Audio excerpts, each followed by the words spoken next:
Justine, alors on va commencer par ton malaise. Qu'est-ce qui s'est passé? On t'a pas vu pendant tout un épisode et on te voit revenir, voilà, comme une fleur, comme un cheveu sur la soupe. Bah en fait, comme JC avait volé à l'épicerie, on n'a pas eu à manger en fait. Donc du coup, on a dû partager à manger avec Anissa et Valentin. Ce qui fait que le lendemain, on avait tous les deux, donc l'équipe blanc et l'équipe jaune, on avait pratiquement plus rien à bouffer. Du coup, on a mangé que des bananes et des ananas. Alors quand tu vas faire une épreuve avec rien dans le ventre, en plein cagnard, où tu dois avoir de la force, je n'avais pas.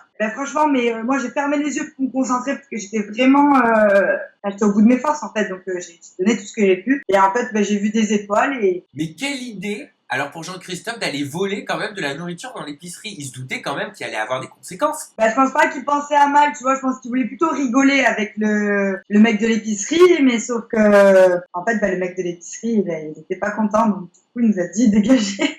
Donc il vous a dit dégager, et c'est à cause de ça que vous n'avez pas eu de nourriture, en tout cas provenant de l'épicerie pendant 48 heures. C'est ça, du coup, moi j'avais assez les nerfs, mais je lui en voulais pas parce que je sais que c'est un rigolo, c'est un blagueur, donc je peux pas lui en vouloir parce que oui. Si j'avais voulu faire la bêtise et que ça aurait venu sur moi, au final... Ce que tu veux dire, c'est qu'il a pas pensé à mal, quoi, quand il l'a fait. Ah ouais, mais c'était horrible, hein, parce que moi en plus, tu vois, j'ai un peu de graisse et franchement, j'avais trop la dalle, c'est horrible. Et tu vois, porter 10 kilos d'eau à une seule main, franchement, moi je dis bravo aux filles, bravo Elodie surtout qui a réussi parce que c'est compliqué, mais bon, je me dis en même temps, Elodie elle est beaucoup plus grande que nous, tu vois, en taille. Ouais. Donc c'était peut-être, je sais pas, même s'ils avaient égalisé les platanes pour qu'on soit tous au même niveau, je pense que le fait qu'elle soit un peu plus grande, je pense que ça a pu jouer en sa faveur. Et puis moi, vu que j'étais morte, franchement au départ, je voulais même limite abandonner l'épreuve. Ouais. Parce que je me sentais pas bien, mais je voulais tellement réussir que je me suis accrochée à ça et au final, je suis tombée. Mais pendant ces 48 heures, vous avez mangé quoi en fait? Vous avez mangé que des fruits? C'est-à-dire vous avez mangé quoi comme fruits? En fait, on avait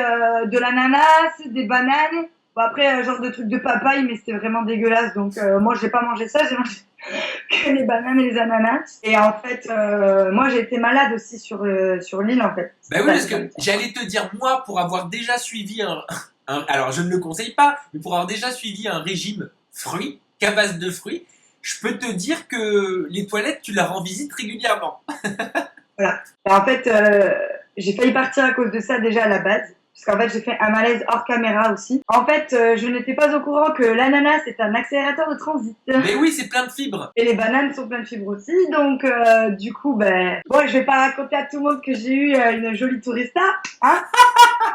Ouais. Donc, en fait, moi, j'ai eu la tourista pendant 15 jours. Donc, en fait, ils me donnaient, tu sais, des sachets bien dégueulasses à boire. Ah, je vois, pour colmater. Pour les sels minéraux, parce que je perdais tous mes sels minéraux. Donc, c'est pour ça que je faisais des malaises, en fait. Et à la base, j'ai failli rentrer en France à cause de ça. Ah oui, c'est vraiment... Parce que c'était grave, quoi. Enfin, je veux dire, moi, je me levais, j'allais aux toilettes. C'était horrible. Mais comme dans The Island, The Island, la télé-réalité d'aventure, eux aussi, il est arrivé des cas similaires, pareil dans Koh-Lanta. Donc, ce qui prouve, une fois de plus, que Moundir et les apprentis aventuriers, c'est vraiment authentique. C'est-à-dire que... Ah ouais, c'est horrible. C'est pas une mise en Parce scène. que tu sais quoi? Moi, il y a plein de gens qui me disent, ouais, mais ça va, vous dormiez à l'hôtel le soir, ah, mais ça va, la prod, ils vous nourrissaient. Après, j'ai mais que nenni. Tu crois que si nous nourrissaient, on aurait des têtes comme ça au réveil? Et tu crois vraiment que Julien, il aurait perdu 13 kilos si on mangeait à notre faim? Bah non, c'est normal.